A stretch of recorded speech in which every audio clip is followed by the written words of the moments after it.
Pernahkah kalian merasa pada saat kalian membeli saham atau kalian membuka posisi buy pada forex, marketnya malah turun? Tapi pada saat kalian menjual saham atau membuka posisi sell pada forex, marketnya malah naik. Ini solusinya. Stay tune.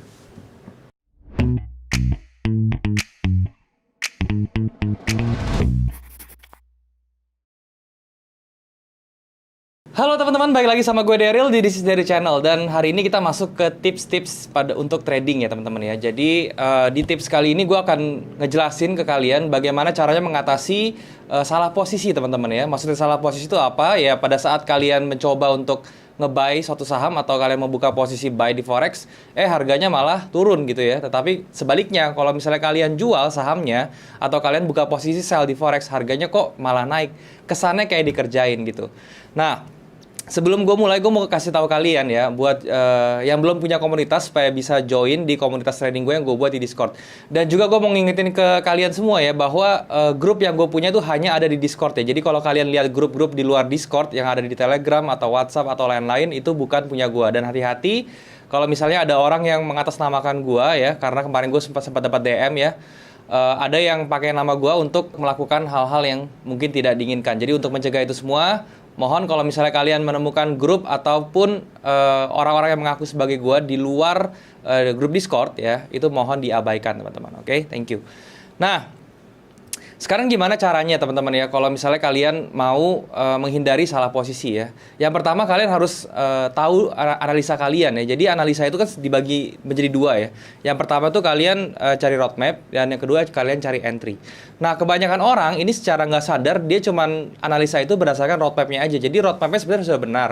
Tetapi pada saat dia mau eksekusi dia tidak punya planning untuk entry-nya ya. Jadi kebanyakan masih lemah di teknik untuk menganalisa entry point teman-teman ya. Jadi yang harusnya kita entry di tempat yang tepat ya, yang mana tempat yang tepat itu maksudnya adalah stop loss kita jadinya nggak terlalu besar dan juga rewards kita bagus gitu ya. Jadi risk rewardnya itu bagus.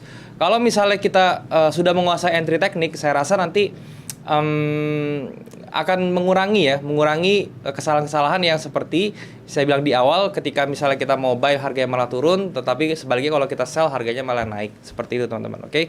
Nah, untuk lebih jelasnya seperti biasa, gue akan jelasinnya tuh di komputer supaya kalian bisa lebih jelas dan lebih mengerti. Sekarang yuk kita ke monitor teman-teman. Halo teman-teman, sekarang kita sudah ada di monitor teman-teman ya. Dan sesuai dengan video yang di awal tadi gue bilang ya, gue akan jelasin tentang satu fenomena yang pasti terjadi di karir trading kalian ya, apalagi buat yang baru mulai pasti pernah merasakan ini ya. Jadi banyak orang yang tanya ke gue, bang ini gimana caranya supaya tahu kapan kita buy yang enak yang pas gitu. Kenapa kok setiap saya buy ya terus harganya kok turun bang, tapi ketika saya jual kok harganya naik. Kesannya tuh kayak kita lagi dikerjain sama market gitu ya.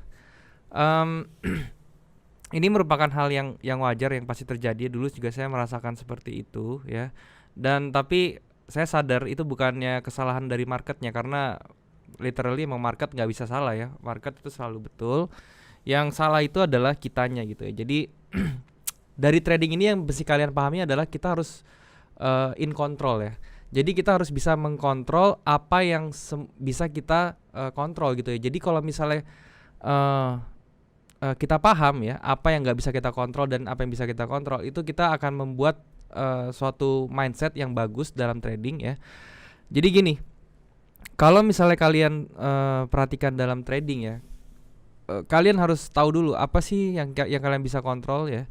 Yang kalian bisa kontrol itu adalah yang pasti adalah pertama money management kalian, itu kalian bisa kontrol. Terus disiplin kalian ya. Kemudian yang ketiga itu adalah trading plan kalian, itu juga bisa kalian buat ya, stop lossnya di mana, TP-nya di mana, segala macam.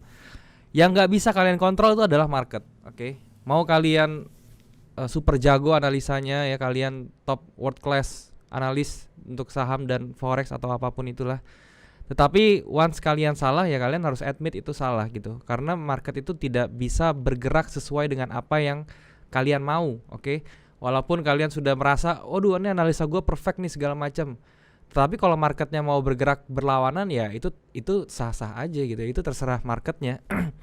Makanya saya bilang sekali lagi, yang namanya market itu tidak pernah salah ya. Jadi ini kembali ke diri kita harus pahami, jangan mentang-mentang kita sudah konsisten profit ya, maksudnya win streak profit 10 kali berturut-turut, oke, kita menganggap diri kita tuh invincible. Kita menganggap diri kita tuh unbeatable gitu ya. Kita seperti dewa dalam market. Itu jangan seperti itu ya, karena once kita sudah berpikir seperti itu dan merasa seperti itu nanti trading kita mulai kacau karena kita punya emosi ya, kita punya self esteem, kita punya confidence itu terlalu berlebihan ya. Jadi itu yang membuat kita trading itu jadi bias, teman-teman ya. Jadi bias itu maksudnya apa? Seolah-olah market itu harus ngikutin analisa kita, padahal itu sama sekali nggak bisa. Oke, itu yang pertama kali kalian harus tahu.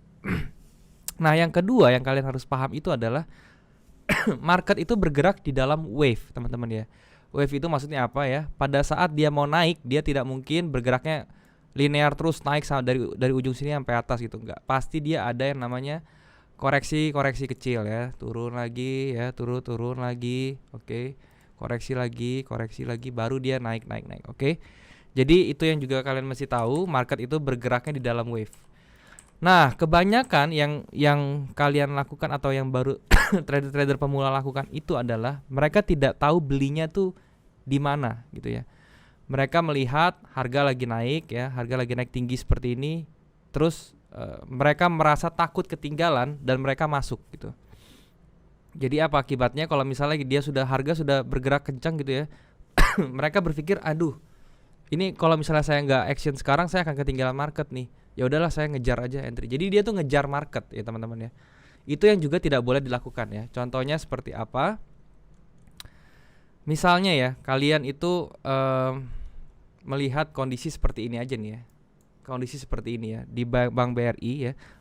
Sekali lagi apa yang saya kasih tahu di sini itu bisa diaplikasikan di trading kalian di saham maupun di forex, oke? Jadi ini saya ambil contohnya di saham, nanti saya kasih tahu di forex ya. Jadi kalian misalnya let's say kalian melihat kondisi BRI di fase yang ini teman-teman ya, di fase yang ini, oke. Nah, kalian melihat di sini, oh dia naiknya masih belum terlalu tinggi nih. Ya udahlah saya tahan dulu, oke. Saya nanti masuknya nanti deh. Belum ada konfirmasi lebih lanjut. Berikutnya dia naik dan di sini ya di candle yang paling atas ini kan tadinya kan bullish sekali ya. Itu ketika kita melihat candle bullish yang sangat tajam seperti itu, secara nggak sadar ya, sadar nggak sadar kalian perhatiin deh. Secara nggak sadar itu kita punya emosi langsung terpancing teman-teman ya, langsung terpancing. Aduh, ini marketnya lagi kenceng nih. Ini kalau gua nggak masuk sekarang nih besok bisa naik lagi nih, gua ketinggalan nih. Akhirnya apa? Akhirnya kalian akan masuk entry di sini, di bagian atas ini, teman-teman ya. Itu. Jadi di bagian atas itu tanpa kita entry-nya tuh padahal kita tahu ya, kita tahu tentang support resistance, kita tahu tentang Fibonacci segala macam apapun itulah, you name it. Kita udah tahu itu semua. Tetapi pada saat kondisi dia candlenya bullish seperti ini, teman-teman Marubozu seperti ini kenceng, kita secara nggak sadar langsung ke trigger ya, tanpa kita bakal bisa entry tanpa kita melihat yang namanya historinya seperti apa, terus kita nggak lihat roadmap yang besarnya seperti apa gitu ya. Jadi kita langsung saja tanpa adanya analisa yang serius gitu ya, kita langsung entry. Kenapa kita bisa entry? Karena emosi kita terdorong, teman-teman. Oke. Itu yang membuat kita tuh salah entry terus ya. Jadi pada saat dia harga bullish kita entry di sini, dan pada saat entry ya marketnya langsung berbalik arah dan ke bawah, teman-teman. Dan disinilah ketika kita sudah ke bawah, kita sudah ketarik ke bawah sini ya, kita baru berandai-andai itu teman-teman, baru berharap-harap cemas ya. Pada saat dia turun ke sini, kita pasti akan bilang, oh tenang, nanti di moving average dia bisa mantul lah. Saya berharap dia mantul terus ke atas lagi. Itu sudah merupakan kesalahan yang sangat besar ya. Pada saat kita sudah entry dan kita tidak tahu apa yang harus kita perbuat berikutnya, itu yang menjadi kesalahan yang sangat besar, teman-teman ya. Jadi itu yang membuat trading kita hancur. Jadi kita pada saat ini nunggu di sini ya, kena moving average, dia bilang ya udahlah nanti kena moving average mantul. Oke, benar mantul. Ternyata turun lagi. Pada saat dia turun break moving average ini, nanti dia ada alasan lagi, ada excuse lain lagi gitu untuk mempertahankan posisinya. Hingga pada saat dia di bawah sini ya, terus dia sudah melihat bahwa di sini sudah di break ya, dia punya areanya sudah di break ke bawah seperti ini. Di sini dia itu mulai berpikir, aduh ini kayaknya udah break deh, udah nggak bisa deh. Ya udah deh, kali ini gue nyerah deh, kalau ini gue harus stop loss kayaknya. Dia cut loss di sini dan akhirnya dia buang di sini. Pada saat dia buang, ternyata pada saat dia break sini dia melakukan false break dan harga berbalik arah ke atas. Mungkin kalau misalnya ini kita kenanya sekali ya itu belum berdampak teman-teman ya. Tapi kalau misalnya kita kenanya berulang kali teman-teman, ininya sih sebenarnya nggak masalah. Ini uang yang hilang di sini mungkin ini nggak seberapa. Tapi yang paling penting adalah satu hal ini, kejadian seperti ini akan menghancurkan mental kita teman-teman ya. Kita akan tidak percaya sama trading kita sendiri, kita tidak akan percaya dengan plan sendiri. Nanti pada saat kita mau entry market, tiba-tiba muncul segala macam kecemasan. Oke. Kita muncul trauma ibaratnya teman-teman ya. Nanti kalau misalnya gue entry lagi gimana nih kalau kejadiannya kayak waktu itu gitu ya. Gue entry di atas malah harganya turun gitu. Itu semua akan ke-recall lagi teman-teman ya. Itu yang membuat trading kita akan semakin hancur dan mindset kita akan hancur juga sehingga trading kita kacau ya. Jadi itulah yang mau kita cegah sebenarnya ya. Nah, sekarang bagaimana caranya untuk entry supaya aman ya? Yang pertama kalian harus bisa bedakan yang namanya time frame, oke? Jadi time frame itu ada dua kan ya. Yang pertama itu untuk roadmap ya. Let's say di sini gue pakai 1 minggu untuk roadmap ya. Di sini gue pakai 1 minggu untuk roadmap, oke? Nah, di sini gue tahu secara clear ya. Ini BBRI ini secara roadmap weekly-nya dia lagi di dalam tekanan bearish yang besar. Kenapa? Karena di weekly-nya dia turun terus. Nah, sekarang gini, gue sudah tahu roadmapnya dia mau turun ya. Tetapi, nah sekarang gue kalau mau nge-buy gimana? Pada saat gue buy, gue mau berhentinya di mana gitu kan? Dan gue buy-nya tuh di mana gitu. Nah itu semua bisa kalian hitung teman-teman ya. Kalian bisa pakai yang namanya Fibonacci, support resistance dan lain-lain.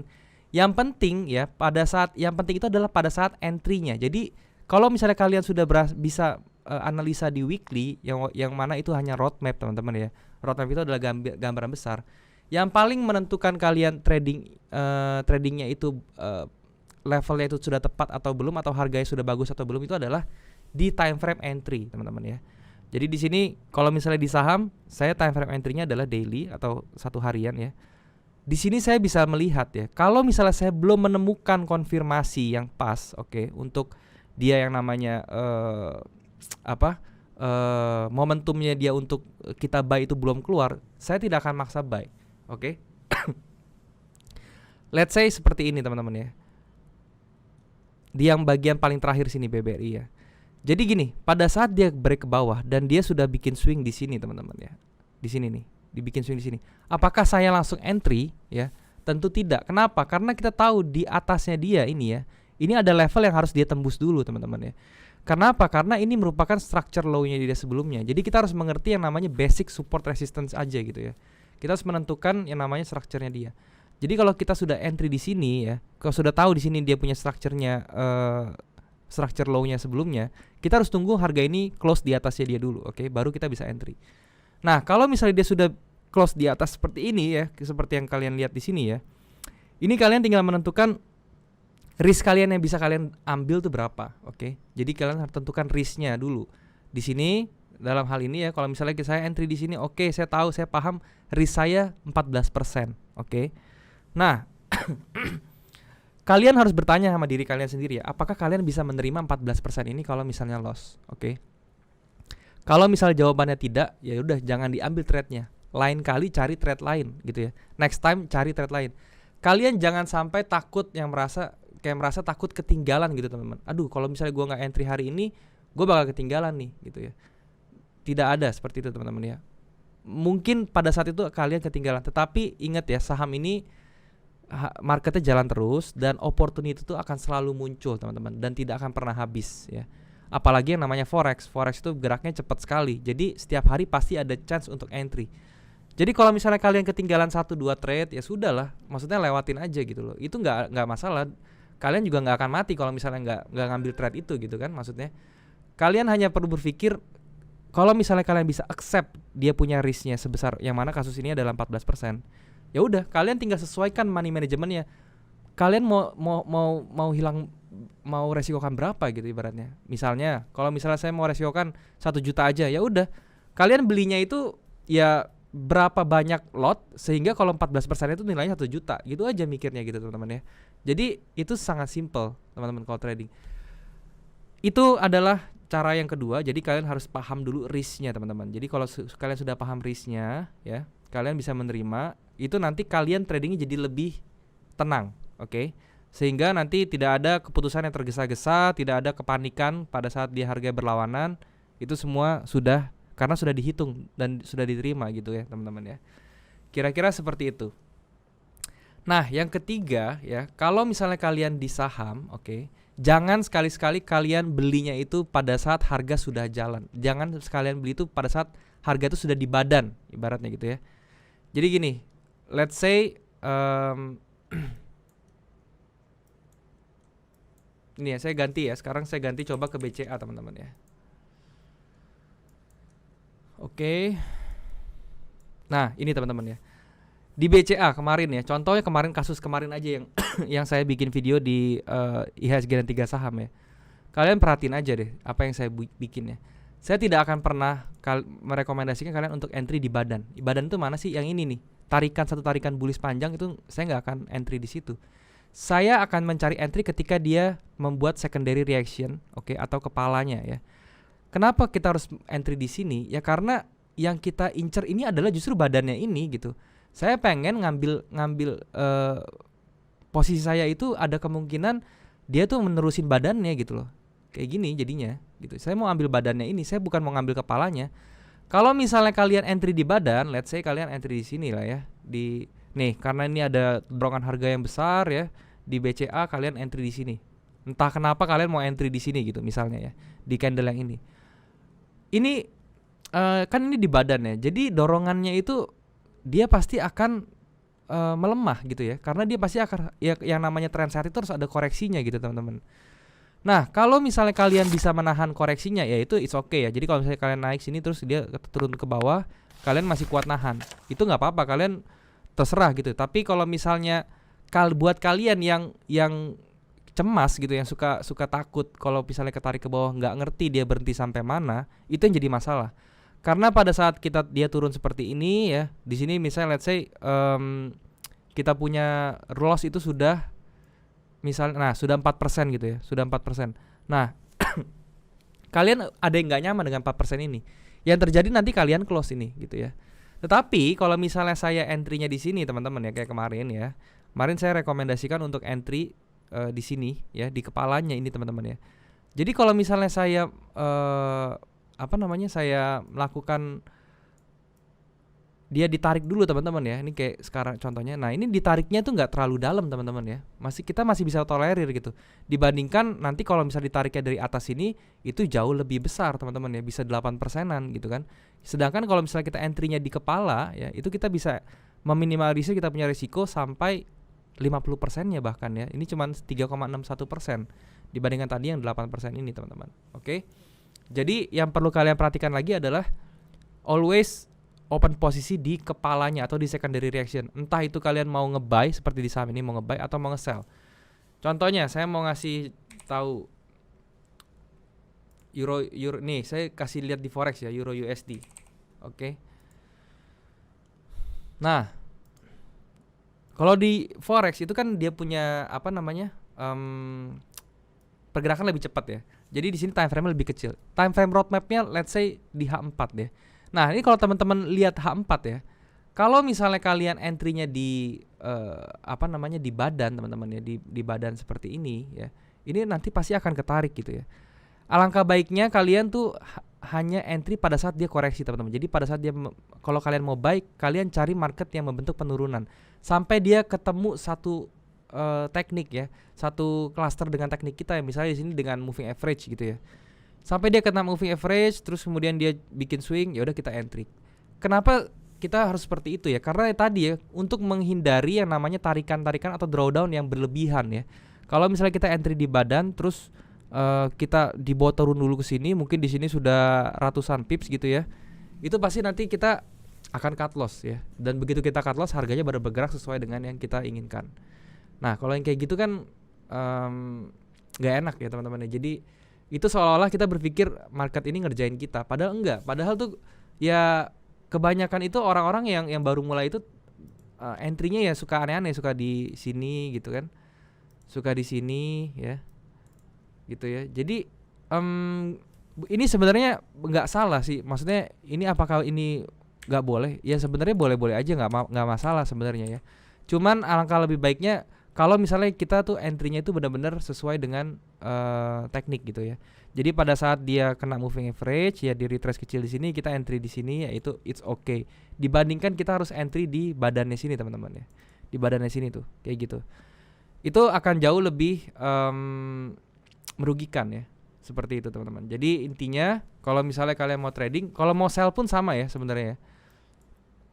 Kalau mau sell pun sama ya, jangan sekali-sekali kita entry-nya itu di bagian-bagian yang seperti ini teman-teman ya, yang masih ngegantung, ibaratnya belum ada konfirmasi untuk entry tapi kita sudah entry duluan, yang hanya dikarenakan satu candle besar ini ya, satu candle yang Marubozu yang full body candle yang ngedrive kita punya emosi untuk entry ya, itu yang harus dihindari teman-teman ya. Nah, jadi kalau misalnya kita entry, lebih bagus di area-area yang ketika dia membuat secondary reaction ya, dan dia kena sama clusteran kita punya teknik ya, ini akan jauh lebih bagus hasilnya teman-teman. Dan kalau misalnya kita mau set TP dan SL pun itu jauh lebih bagus. Oke, teman-teman. Jadi itu yang mesti diperhatikan ya. Kalian harus punya mindset yang benar dulu, kalian punya manajemen yang benar dulu, dan juga kalian harus bisa tahu kapan saya entry. Yang tadi saya bilang ya, itu kalian bisa coba entry di setiap dia membuat yang namanya koreksi. Oke. Jadi kalau misalnya mau entry, langsung patokan kita adalah apakah dia ada koreksi di situ.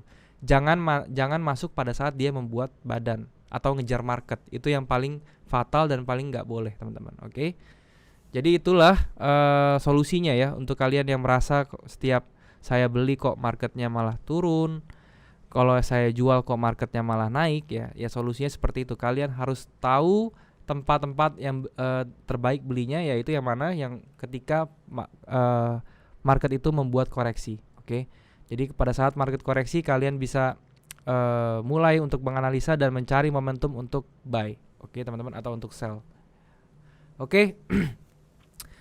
Itu aja sih yang mau saya sharing hari ini ya, dan semoga apa yang saya sharing hari ini bisa berguna buat kalian dalam trading, dan semoga bisa memperbaiki trading yang selama ini salah ya. Maksudnya salah itu adalah kalian suka ngejar harga ya, kalian suka entry-nya itu cuma berdasarkan emosi ya. Jadi kalian emosi itu maksudnya ketika ngelihat candle yang kencang kalian langsung ikut-ikutan nimbrung. Itu namanya salah, sama sekali salah gitu ya. Jadi mulai sekarang kalau misalnya kalian mau entry, carilah yang namanya koreksi. Make sure di sebelah kirinya itu ada jaminan berupa support atau resistance atau supply area, demand area, apapun itu yang bisa membackup kalian bahwa posisi kalian ini sudah bagus, teman-teman. Oke. Mungkin itu dulu yang mau saya sharing hari ini. Semoga berguna, dan sekarang kita balik lagi ke kamera, teman-teman. Oke teman-teman, jadi itulah cara untuk mencegah kalian salah posisi teman-teman. Jadi kuncinya adalah di entry teknik teman-teman ya. Jadi kalau misalnya kalian sudah menguasai entry teknik dengan betul, ya nggak usah pakai metode yang ribet-ribet, yang sangat simple saja yang saya tunjukkan tadi di monitor ya. Kalian bisa aplikasikan dan kalian bisa latih terus supaya kalian bisa mendapatkan entry yang bagus. Jadi seakan-akan kalian tidak tertipu oleh market ya. Maksudnya tertipu itu adalah pada saat kalian buy harganya malah turun, terus kemudian kalau misalnya kalian sell harganya malah naik. Oke teman-teman, dan sekali lagi gue mau ingetin kalian untuk join di grup Discord gue ya. Untuk kalian yang belum punya grup trading, untuk linknya sudah gue taruh di bawah. Nanti kalian bisa join di situ dan kita bisa diskusi bareng teman-teman ya. Dan juga jangan lupa untuk mengabaikan ya grup selain yang Discord, karena gue tidak memiliki grup lain di luar grup Discord teman-teman. Oke, harap hati-hati ya. Mungkin segitu dulu. Kalian juga bisa untuk subscribe channel ini kalau misalnya kalian suka video-video yang ada di channel ini, dan kalian juga bisa like ya, dan juga share ke teman-teman lain yang membutuhkan info ini. Kalian juga bisa komen di bawah apa yang kurang di video ini, dan juga kalian bisa request apa yang kira-kira mau saya bahas ke depannya teman-teman. Oke, mungkin cukup sampai sini dulu aja videonya ya. Thank you sekali lagi buat kalian yang sudah menyempatkan diri untuk menonton video ini. Sampai jumpa di next video. Jangan lupa semua orang bisa cuan. Salam sukses. Bye-bye.